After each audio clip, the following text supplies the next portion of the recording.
Hey fellow agents, this is Agent Smith and we are playing Kentucky Route Zero. So, in the previous episode we ended up going around on the river a little bit. Came from the gas station actually, and then worked our way down the river to the Rum Colony, where we learned about a million different ways to make rum. I decided not to mix one of those drinks because, well, I just don't feel like drinking straight rum right now, and it's getting not late, but not late, too late for me in these recordings. Like 9 p.m. where I am now, so. But either way, I figured it'd be a good idea to continue on with this storyline while I'm still motivated to get going, because I feel like we're getting so much closer to it. Hopefully this is not like a 10 or 15 scene episode like the last, or act, should I say, like the last act was. But we'll see. We'll see as we go. So let's go ahead and continue into Kentucky Route Zero. I feel like I hear a phone running. Oh, there is a phone running. I wasn't losing my mind. Yeah, listen, we got a problem down here? What's the problem? What? Man, it's all messed up. I tried realigning the big sewer grate under the livestock pen like you said, right? Sewer grate? Damn thing flooded, man. It's even worse than before. All I'm saying is we gotta get these computers out of here. Slow down, man. I mean, we're running out of time here, man. Hey, I forget. Does that big screen valve dump water onto water or sewage? You told me that being green valve even. You told me that earlier, but I've been so stressed. I just can't. I kind of flew out of my mind. So should I turn the valve? Yeah. All right, you're the boss. Interesting. Dispatch speaking. Like, man. Let's talk to Serrano. Is Serrano a female or a male? There's my question. I'm so glad to see you. These kooks are bumming me out, man. You see that guy in the sand over there? He rolled up kind of off-centered, you know? Kind of leaning on the stage here. And he was like, what kind of strings are those, steel or nylon? I'm sure you that you were cool about it. Oh yeah, it's a mandatory around here, man. It's what the people want. I'm just a humble artist, you know? Plus, it's better for tips. You can't look like you care about it, you know? Even if it's your livelihood. A crowd can smell economic precarity, and it turns them off. I guess it's no fun to give someone money if they really need it. Too much responsibility. Hey, speaking of which, I'm about mid-set here. Can you take the can around while I play this next one? It's on the tape. I think you'll like it, man. Thanks. She didn't have to do that. It had to hurt. That's the way it goes. The unsteady steadying the unsteady. There's probably a $5 bill somewhere just floating up and down the river from tip jar to musician to tip jar to musician, like an external ferry of good intentions.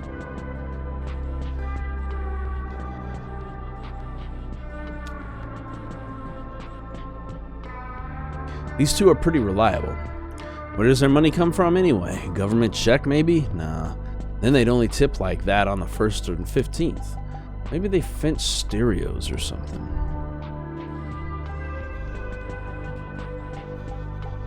Start out and around and work our way out to the little furthest. This guy guy's keeping some odd company tonight. We better just let him be.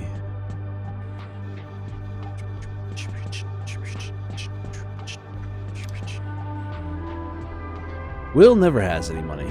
Good for him. Yeah, but he's a nice hippie life, man. It's a nice hippie life, man. This guy's barely here. He's like basically sugary wet sand until the morning. We left a couple of bucks by his shoes here, or dropped it. It's probably for the band. If it's for anything at all.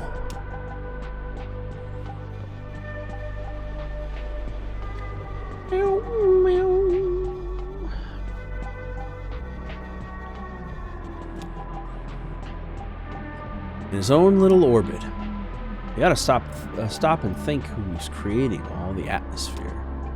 I think it's natural or something, like it's just what this place sounds like. A cheap illusion. He's way gone, reflecting, and pretending he doesn't see the tip jar. These kooks are really going for it. It's good. You can't always hope for much with these fly-by-night crowds. Could have been some deep tiki fanatics getting uptight about Serrano's tape machine or something, but these folks are tourists wherever they go. Woof! My chin was so itchy just then. Very cool. Anybody else? Nope, doesn't look like it. I guess I'll walk it back.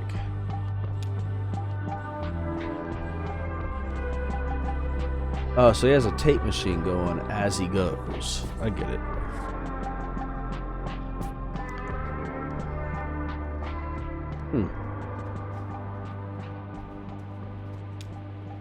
Well, let's run back to the dock and see what's going on. Maybe we can get moving forward with this.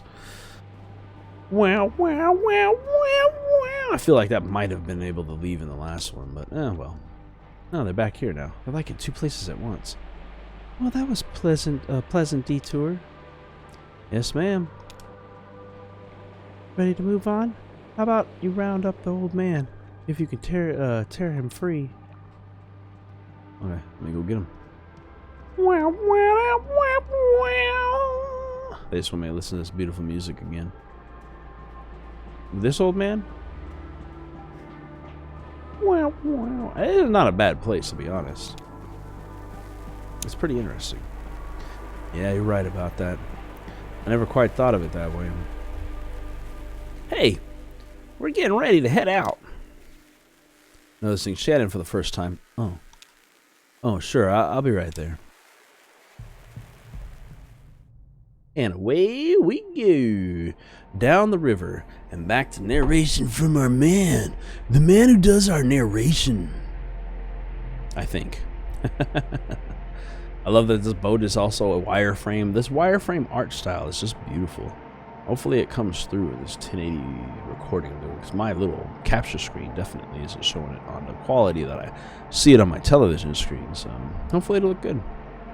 Hopefully it'll look good.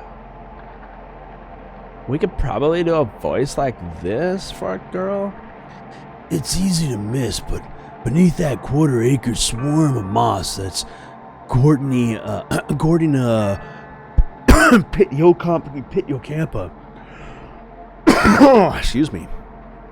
The prominent heart and club moth, their diet is mostly constrained to lichen, but they make an exception for sunflowers.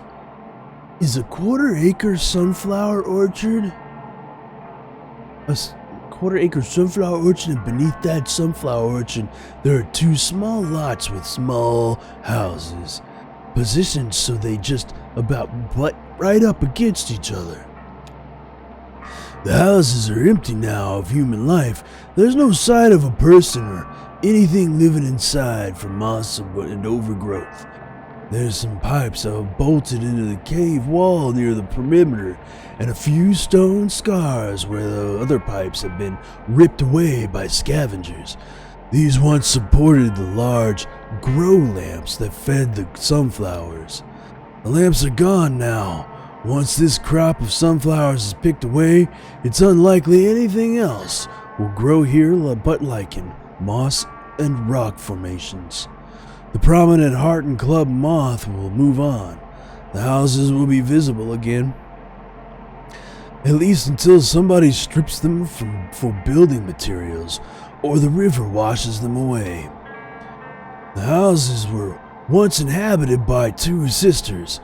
Why they built their houses so close together, or lived in proximity at all, is a mystery, since they clearly despise one another. It's possible the neighboring houses were an attempt at reconciliation. It didn't work. If anything, close quarters just turned up the pressure until those decades of closely held resentments and animosities were pretty near to boiling over.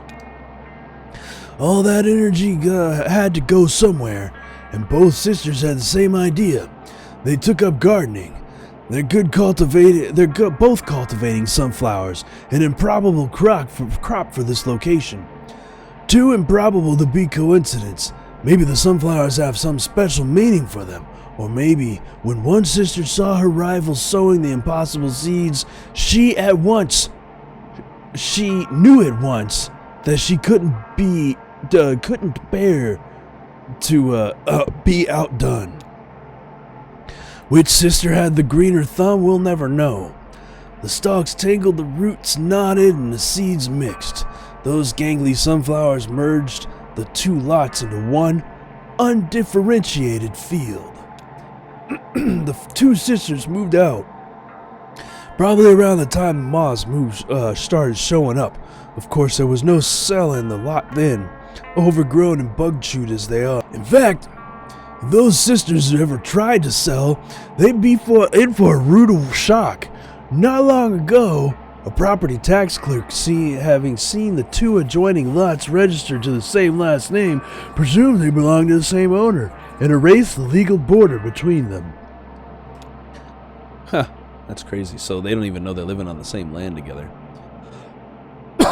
Man, every time I cough, I'm sorry. It's just trying to clear my throat from the roughness of that voice I chose. It's not bad. It's just hard to get without getting a tickle in my throat. Oh my. Valkyrie and Blue lounge below deck. Clara, Kate, and I stopped to do some business by telephone. Who's I? Guess we'll find out, I guess. So I might have been doing the wrong one. Act 4, Scene 4. I'm getting close, man. This is a much longer game as I meant to be an interlude between things when I continue on with more, excuse me. As I continue on with more, Indiana Jones stuff down the line. I guess we're gonna be here for a minute. Looks like they have a few calls to make. I should probably call someone too. Oh yeah? Who are you calling? I don't know. Just whoever picks up. Oh, okay. Dialing blind. You could ruffle some feathers like that, kid, especially this late at night. What would you say to a stranger you can't even see? I asked them if they've seen my folks. Oh, okay. Good luck with that. Well, guess I'll head back aboard. Might see if I can find any of the good stuff stashed in the, maybe in the spice cabinet, maybe in the medicine cabinet. That's where it belongs. Hell, who am I talking to? Don't listen to me, kid. I'll see you in a few. At least I'm in a little vacation mode, having a little bit of fun with myself, right? I don't know who this is that's on the phone right now, but fuck 'em. Why did I just go in the water? Am I swimming there? Sure enough. Gonna just swim in the water. Everybody just watched him too. Like, this motherfucker just jump into this river? Where the hell is he going? Yeah, I'd say I is him. Although everyone is here. Ooh, took the phone. You have 23 new messages.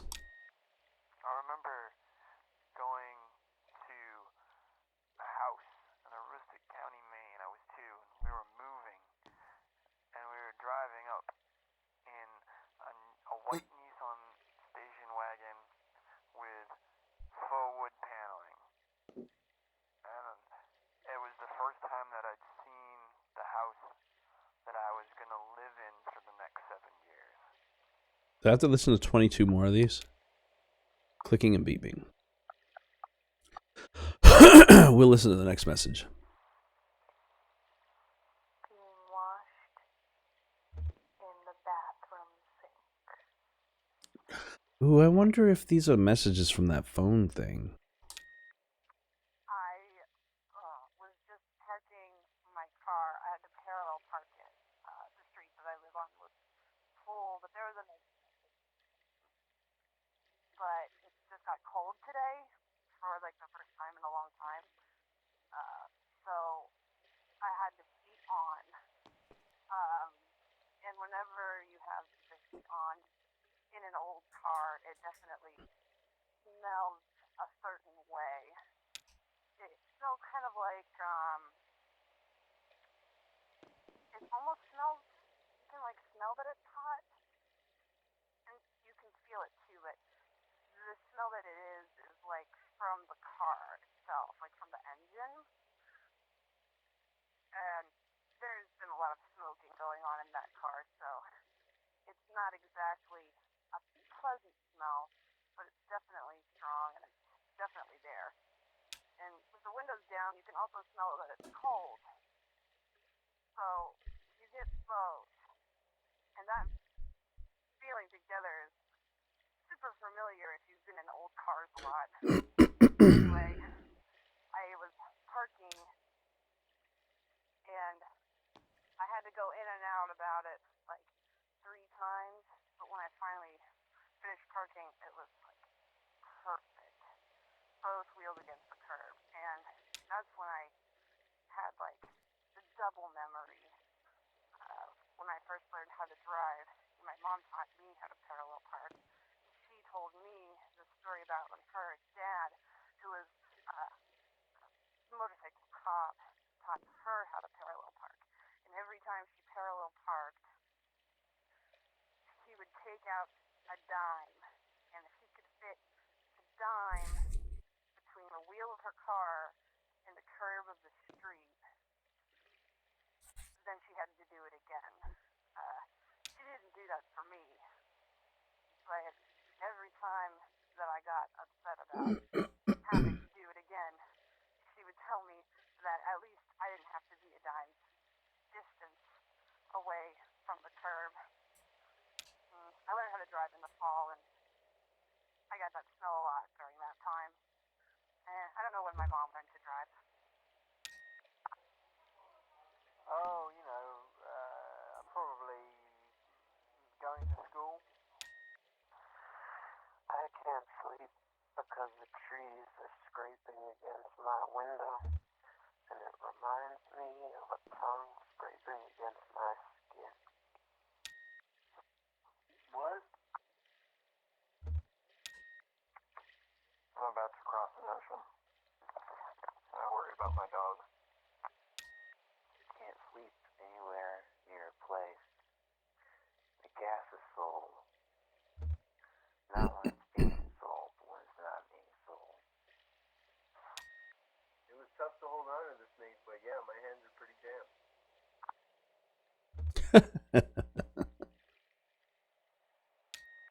I remember the number 10 in a flashcard with a turkey on it. It had a yellow background. The frogs are too loud.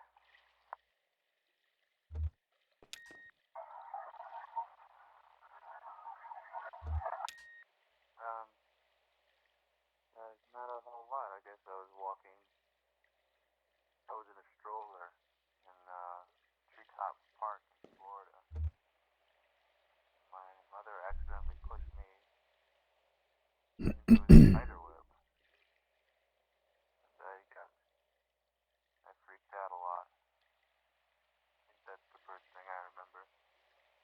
I'm going through all of these just because I wonder if there's an achievement for finishing 23 messages, and a lot of these are quick. We were sent for. I keep hearing these noises whenever I close my eyes. It's like bells ringing. But the bells aren't metal bells or ceramic bells or the kind of bells like normally hear. They're like this weird. I can't even describe the material. It's just resonant. Just ringing resonant. And as soon as I open my eyes again, there's nothing. I remember driving across an old dirt road.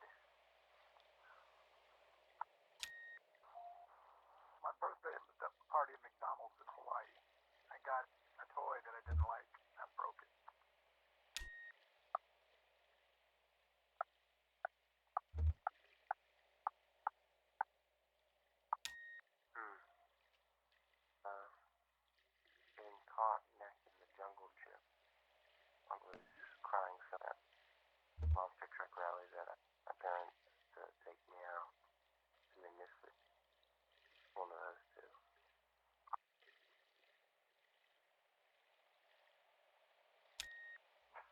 Seriously?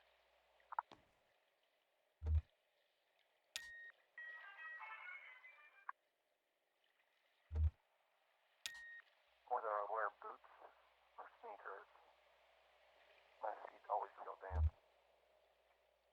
Cold and damp. Well, I was hoping that you'd be able to tell me why I can't sleep. It seems like it's been a long time, and it seems like it's been it's time to sleep now.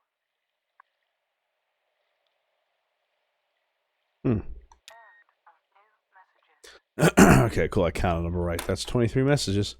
All right. Interesting. And those messages are based on that phone thing in between. Definitely recognize them. Don't you go diving in too. It's actually really cold and kind of dangerous. Did he say where he was going? He went to get some medicine. Oh, maybe his leg is a little bothering him, or an early hangover. I have to tell him I have some more painkillers in the truck. So, any important messages? Every single one. Where are you headed tonight, small man? I'm just following my friends. Is this young woman your friend? We met Ezra earlier tonight, and he's been very helpful. I'm hoping we can return the favor once we get back around above ground. Poor kid was sleeping at a bus station and just lost track of his folks. He'll be all right. He's more at home down here than any of us. Trust me, I have an eye for it.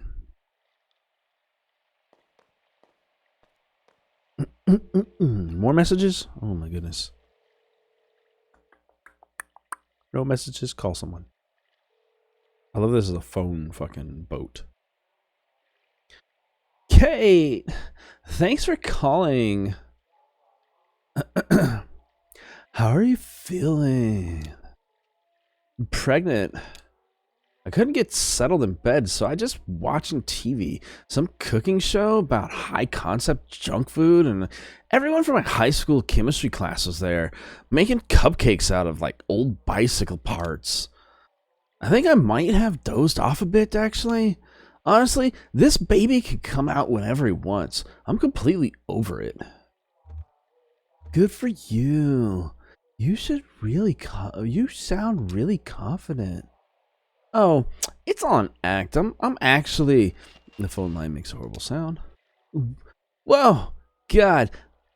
The phones down here are such a mess. Hey, Kate, I really appreciate you checking in. And I have your pager number, and so does Eric. Just in case I'm too distracted or whatever.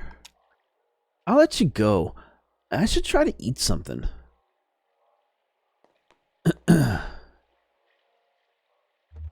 Munch on a bitter hedgehog cap. That should relieve some of your intestinal discomfort. Oh, thanks. Maybe I'll just chew on some ice. Talk to you soon, Kate. Hopefully. I can imagine having a conversation with those two people with those voices. Just checking in on a client. I didn't mention I'm a birth to a doula.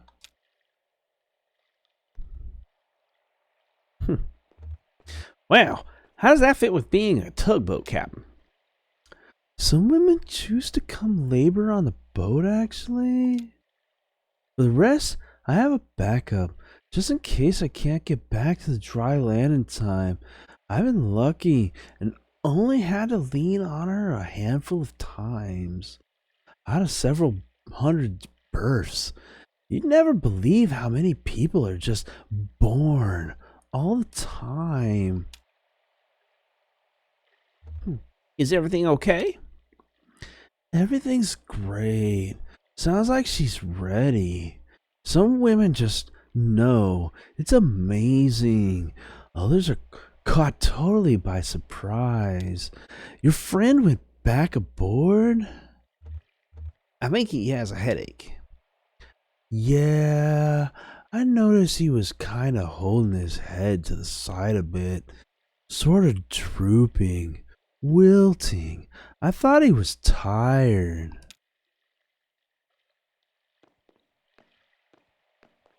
Everybody just lining up as they get ready to go. Who's this? Who this? Somebody else waiting for a phone call? I don't know. I am glad you phoned. I am glad you phoned. I was just thinking of you. Clara. I don't know, Clara. You're sitting by the phone waiting for my call? That's so nice. I was eating an early lunch, actually, and my mind was wandering. I visited the hospital yesterday. I went to visit Uncle Andreas, but they moved him. Now he's a hospice care facility run by some old Polish nun. Everyone says it's very nice. Asked them about visiting, and they said they didn't want any visitors. He's just being stubborn. Yes, it's typical of Andreas.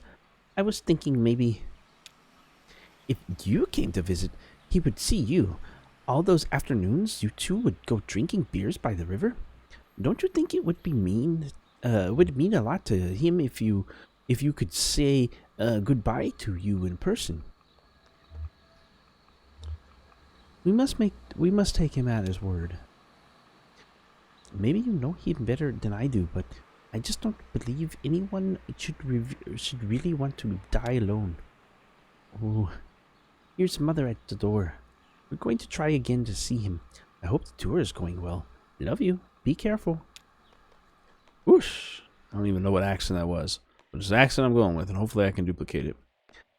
My sister back home. She's depressing to me this morning.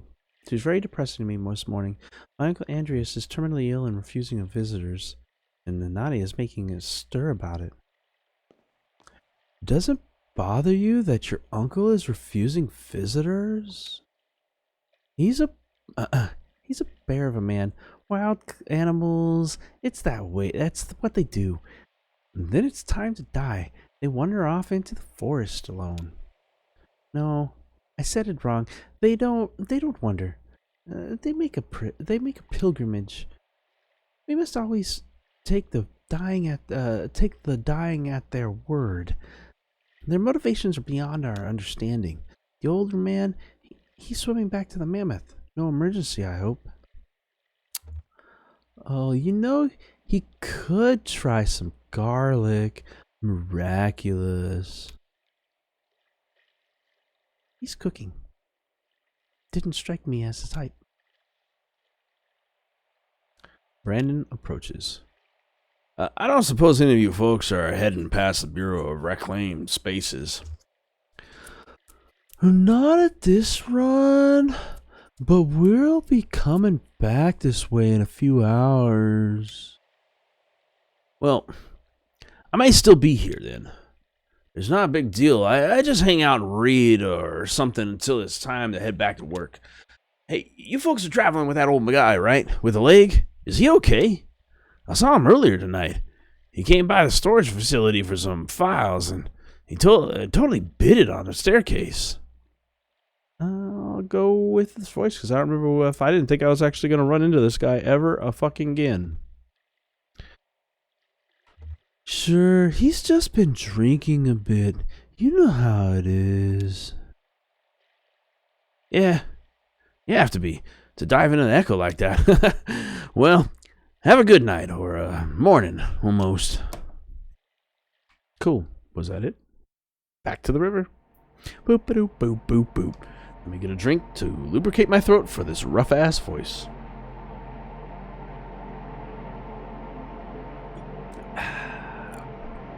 Delicioso! Or maybe there won't be anything. That right there is Ratcliffe Monuments. If you ever need a headstone carved, for a loved one, I mean. Violet Ratliff never married, nevertheless bore 6 children: Earl, Kelly, Barb, Ron, young Earl, and Beauty. And for each birth she locked the doors of Ratliff monuments for only 1 day, even with young Earl when she was in labor for 36 hours. Well, that's what folks say, and I met her. I believe them. She had the unyielding disposition of a cliffside. None of Violet's children had any desire to go into monument making. Beauty thought it all a bit ghoulish. There's some truth to that. Very little demand for monuments of living, after all. The run of the shop fell at last to young Earl, the only Ratliff still at home with his mother, finally passed at 82, and who then had the honor of engraving her headstone. That's sad. He's done well for the most part. His craftsmanship has suffered over time. It's his hands, cut and bruised by misstrokes, shaken apart from the inside too. He learned from Violet when striking a block of stone with a mallet and chisel to absorb the extra shock right into his bones, so as to keep the apparatus straight and carve a perfect line. He spends his time outside work just caring for his hands, soaking his bones in salt water, doing little exercises and stretches. It won't improve the straightness of his marks, but it might put off the day he finds himself unable to carve a line at all, scribbling on rocks like his ancestors. That's the day he has nightmares about. He dreads it like death, though he makes no distinction between the two. I love the history we're getting. I like that they're telling all this. It only takes a few hours to get around, I guess, but do they just drift along and then port as they need to, I guess? It's a trippiest little system of a game. This game is on drugs. What do we have here? Another building. Looks like a dock almost. Maybe we finally got to our destination, or final destination. Shannon, Ezra, and the old man and I stopped at the Radvansky Center to make some quick cash. I may be extending this chapter out by craziness by going off the boat more often than not. Act 4, Scene 5, with a V. 5. The Radvansky Center. And this is a perfect stopping point, as I've hit about a half an hour. I like to try to keep my videos for this kind of stuff about a half an hour, 45 minutes, but either way, looks like my clock is still rolling because you can't see it behind me, but this clock is still going. So I hope you guys enjoyed this, and if you did, we're going to continue on with the Radvansky Center in our next episode of Kentucky Route Zero. Have a great day. Oh, hey. I see that you guys are done with this video. Hope you guys enjoyed it, and if you did, you can see another one over here on the right-hand side. And, of course, we've also got one on the left as well. Anyway, I hope you enjoyed, and I'll see you all next time.